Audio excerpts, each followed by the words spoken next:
Fair. Temperatures will be in the 40s on Friday.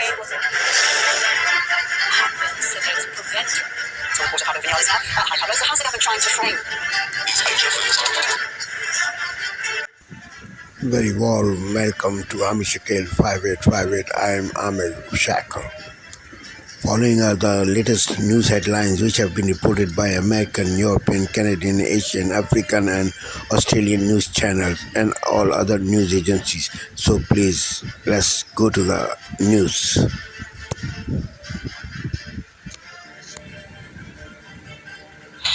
Tonight, breaking news here at the Vatican, the American Pope. The Cardinals in the conclave making an historic choice, electing for the first time an American to lead the Catholic Church, Pope Leo XIV, who is from Chicago.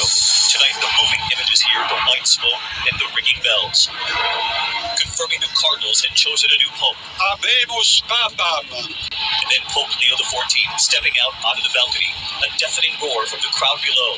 The shock of the moment, the first Pope ever from the U.S. Tens of thousands in the square surprised and thrilled by the unexpected choice. The 69-year-old former Cardinal Robert Prevost from the south side of Chicago, who served in the church in the U.S., in Rome, in Peru, spending years there as a missionary, priest, and bishop. The new Pope's first words, "Peace be with you all," setting the tone for his papacy. His repeated message today of building bridges, of unity, saying God loves everyone. And what does his choice of the name Leo signal about his hope for the church moving forward? Tonight, hear my interviews with Americans who were in the square, who could not believe the history they were witnessing here, and their hope for Pope Leo. Our entire team right here in St. Peter's Square tonight. This evening, Pope Leo's childhood in Chicago. We will hear from his family, his brothers, who remember as a boy he had a special relationship with God, the friends he grew up with, and what they saw in him, the celebrations across the U.S., Terry Moran, who is from Chicago, right here at the Vatican with me tonight. President Trump and former Presidents Biden, Obama, Clinton, and Bush, and their moving messages tonight. The opportunity and what they believe Pope Leo, this American Pope, represents, and their messages on what the world needs now. The other major news tonight, President Trump announcing his first trade deal, this one between the U.S. and the U.K., some of the details still undecided. Also, the storms we're tracking at this hour, severe weather causing ground stops and delays from Charlotte to New York City, heavy thunderstorms, strong winds, and flash flooding risks. Also, the suspect charged with stalking after the scene outside Jennifer Aniston's home, in court today and what played out. And the moment right here behind me in St. Peter's Square, we will show you the deeply moving image captured of Pope Leo on the balcony, the American Pope in prayer. From ABC News, this is ABC World News Tonight with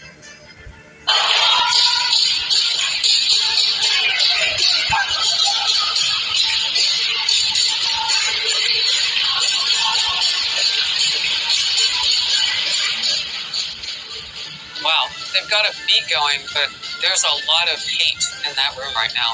They hate Jewish Americans and the state of Israel, the Jewish state of Israel. A lot of hate on that campus. Some 100 masked anti-Israel protesters stormed Columbia University's campus in the first major protest since last spring. So we've seen this mounting. It's getting bigger now. This is one of the largest we've seen.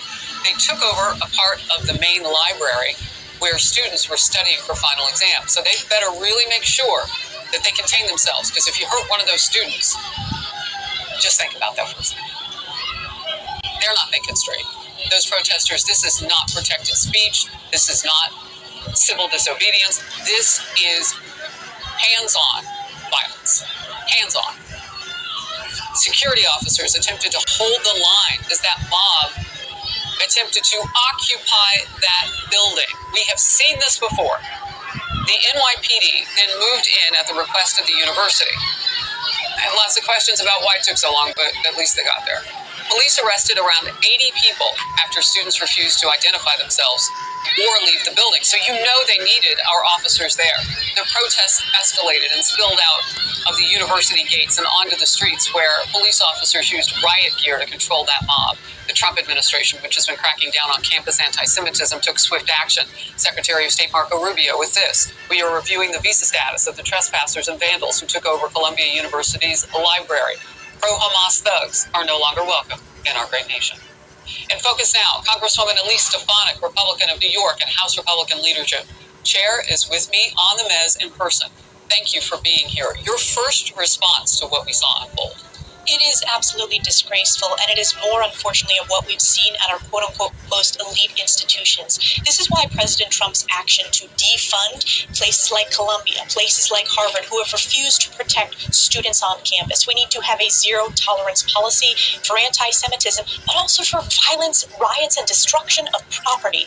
Think about this, Harris. They are heading into final exams. This is a library where students are studying to prepare for final exams, where the focus is on academics. And tonight, the moment so many never thought would come, an American Pope. Across the globe, millions meeting Pope Leo for the first time.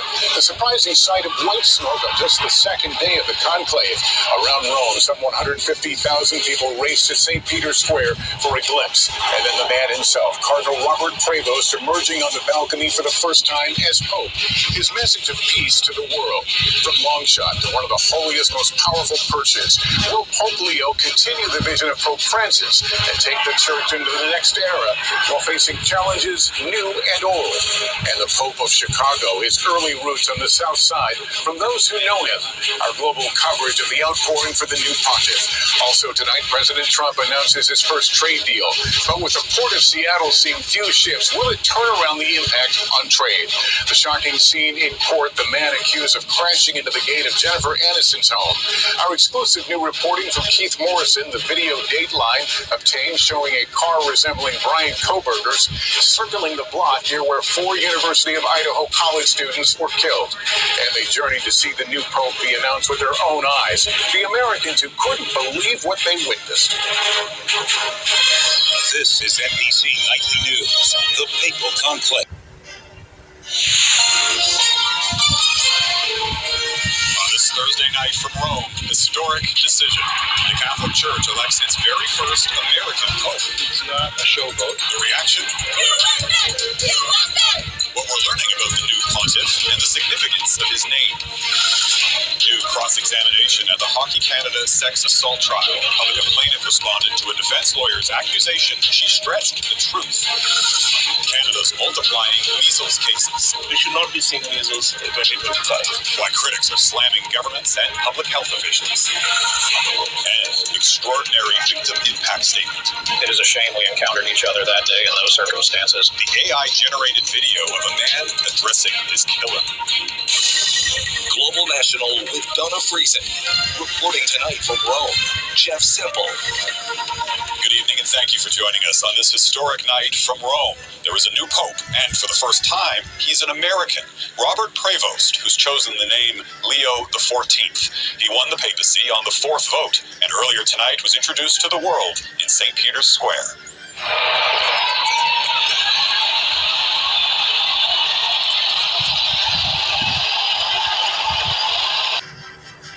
Democracy depends on a free press. Please support our independent journalism at democracynow.org/give.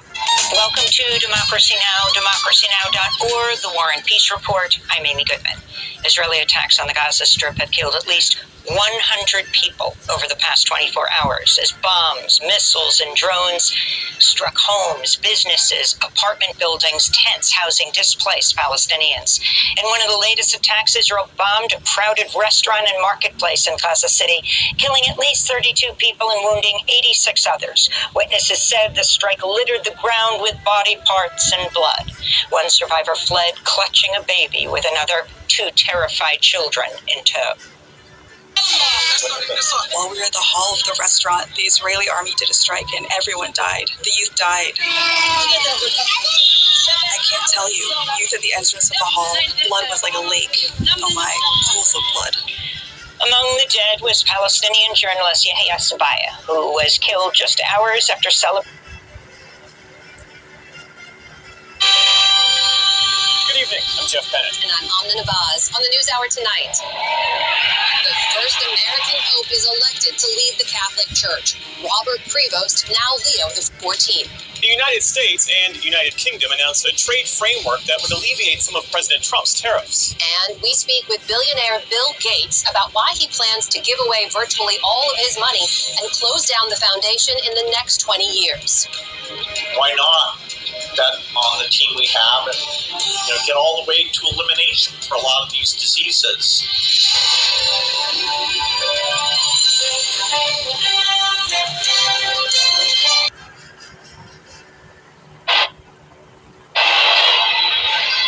From the Vatican, a wholly unexpected announcement. Habemus Papam. We have a pope, an American pope. La pace sia con tutti voi. Pope Leo XIV from Chicago. From CBS News headquarters in New York, this is the CBS Evening News. Good evening, I'm John Dickerson. It is a day most American Catholics never imagined they'd see. The day a fellow American was elected Pope. But this is that day. I'm Maurice Dubois in Rome, where the College of Cardinals chose 69-year-old Cardinal Robert Prevost, a native of Chicago, to be spiritual leader of the world's 1.4 billion Catholics and the Bishop of Rome. He took the name Leo XIV. We were here above St. Peter's Square when the stunning announcement was made. It took just 2 days to make a momentous decision. For the tens of thousands of people at St. Peter's Square, brought together by a spiritual connection, elation. Habemus Papa. I announce to you a great joy. We have a pope. That announcement in Latin was made.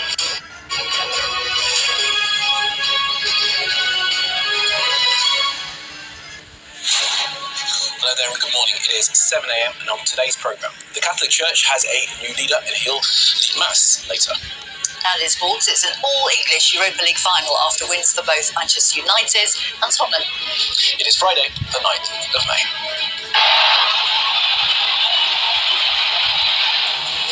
Pope Leo XIV leads his first Mass this morning after becoming the first ever pontiff from the United States. Indian claims of attacks along its western border are denied by Pakistan. Sky News hears from a survivor of a rising form of domestic violence, non-fatal strangulation. She's urging others to notice the signs. Any sort of abuse isn't okay, whether it starts off emotional. They often start off that way and they escalate, and they can escalate badly. Take what happened to me as a huge warning sign. Presidents Zelensky and Trump push for a 30-day ceasefire in Ukraine, while in Russia, they're preparing for their Victory Day parade, which starts in an hour or so's time. We'll have coverage of it live. And in sport, there's an English team in the Conference League final as well, after Chelsea eased past the Swedish side, Djurgården.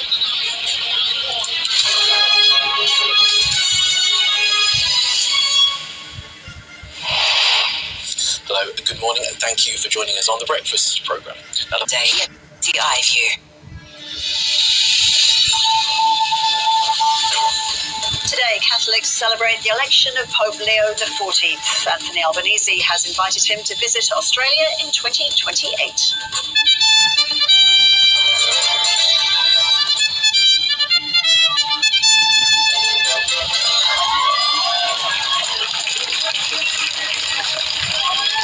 New MPs welcome to the Labour caucus that will now endorse a new ministerial lineup following the party's thumping election victory. Seek power in order to deliver for the people who need Labour to be in government. Former Test cricketer Stuart McGill avoids prison after being found guilty of taking part in the supply of cocaine in Sydney.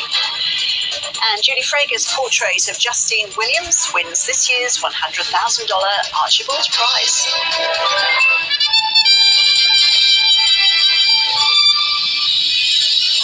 Hello and welcome to ABC News. I'm Ros Childs. A new pope has been elected. Cardinal Robert Prevost will be known as Pope Leo XIV and is the first US cardinal to be elevated to the position. Just after 6 p.m. local time, white smoke billowed from the chimney of the Sistine Chapel. 133 voting cardinals. On France 24. Thanks for joining us. See you again. Take care. Liberté, égalité, actualité. Hello and a warm welcome from me and the team. You're watching Daybreak here on France 24. Our headlines this Friday. Celebrations around the world as Catholics hail the naming of their new Pope. Leo XIV is seen as a reformer like his predecessor Francis. He's also the first American Pope in the Church's history. Global leaders, both Catholic and not, have been congratulating the new sovereign pontiff. U.S. President Donald Trump called having the first U.S. Pope an honor, despite being likely to clash with Leo on issues like immigration. We'll get the latest reactions from Rome with our correspondent, Seema Gupta. And the Brazilian and Chinese leaders on the guest list as Russia prepares for its annual Victory Day parade. The anniversary of the Soviet defeat of Nazi Germany is a key part of Putin's nationalist narrative as he pursues his invasion of Ukraine.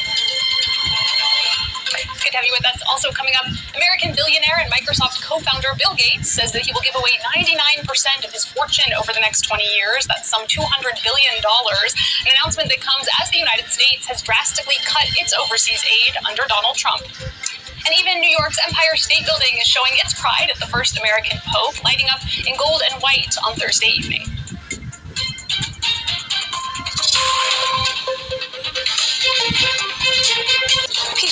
Britain's news channel.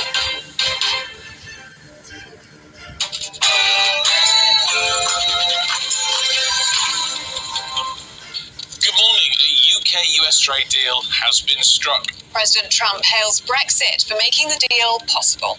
Includes plans that will bring the United Kingdom into the economic security alignment with the United States. That's the first of its kind. That we've agreed the basis of a historic economic prosperity deal. But that is a deal that will protect British businesses and save thousands of jobs. The devil is in the detail, though. Could it be trouble for British farmers? This deal individually with the United States, if we weren't outside the European Union, that's for ding dang sure.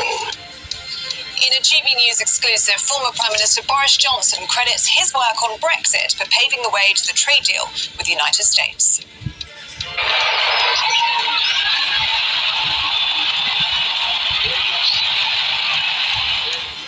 We have a new Pope, and he's called Pope Leo XIV, taking the helm of the Catholic Church. The Birmingham bin strike enters its 5th month. Today, a super bin rally is set to take place outside Birmingham Council House. After a week of commemorations marking the 80th anniversary of V-Day, we'll be looking back at some of those very special moments. As Sadiq Khan calls for the development of greenfield sites in order to meet demands of the housing crisis, we're asking this morning, is it time that we build on the green belt? And sport this morning, it's going to be an all-English Europa League final in 2 weeks' time as Tottenham Hotspur will play Manchester United as they both won last night. Chelsea have made it to the final of the UEFA Conference League and face Real Betis. And in rugby, 20-year-old Henry Pollock is the surprise selection for the British and Irish Lions. It's been a remarkably dry and sunny May so far, but will it stay dry and sunny heading into the weekend? I'll have the full forecast coming up shortly, right here. It's just gone 7 o'clock. I'm Stephen Dixon. I'm Ellie Costello, and this is GB News Breakfast.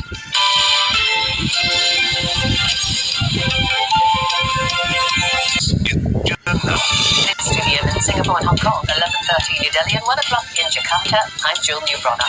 At this hour, India and Pakistan accuse each other of carrying out waves of drone attacks. Global leaders urge restraint in stimulated nuclear flashpoint regions. Pope Leo XIV is set to celebrate his last latest.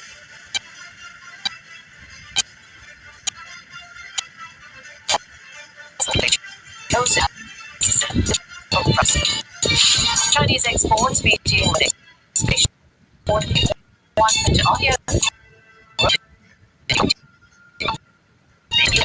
The first month after President Donald Trump imposed tariffs of more than 100% on goods.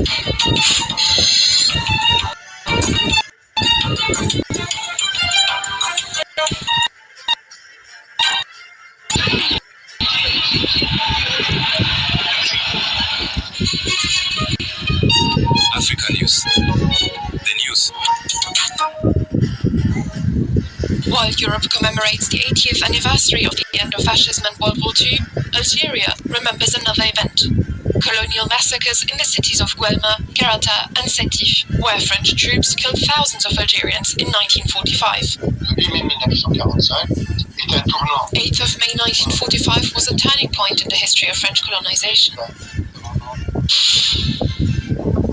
entomologist Shadrach Muya, who is a senior lecturer at Kenya's Jomo Kenyatta University of Agriculture and Technology, warned against taking ants from the national habitats, saying that they were unlikely to survive if not supported to adapt to their new environment. We should protect what we have with envy, seriously, because until we can match them technologically, we never know what we have until we lose it. A Kenyan court on Wednesday handed over a $7,700 fine or 12 months in prison to two Belgian nationals for trafficking 5,000 ants out of the country. According to Kenya Wildlife Services, the illegal export of ants not only will undermine Kenya's sovereign rights over its biodiversity, but also deprive local community and research institutions of potential ecological and economic benefit. He is the first English captain since 2001. Maro Itoje is set to captain the British and Irish Lions squad for the upcoming rugby tour of Australia. Made captain for the English team in January, he led the country to a second-place finish in the Six Nations and has... Paris Saint-Germain on Wednesday held off and defeated uninspired Arsenal 2-1 to reach the Champions League final against Inter Milan. The PSG reached the final of Europe's elite tournament for just the second time.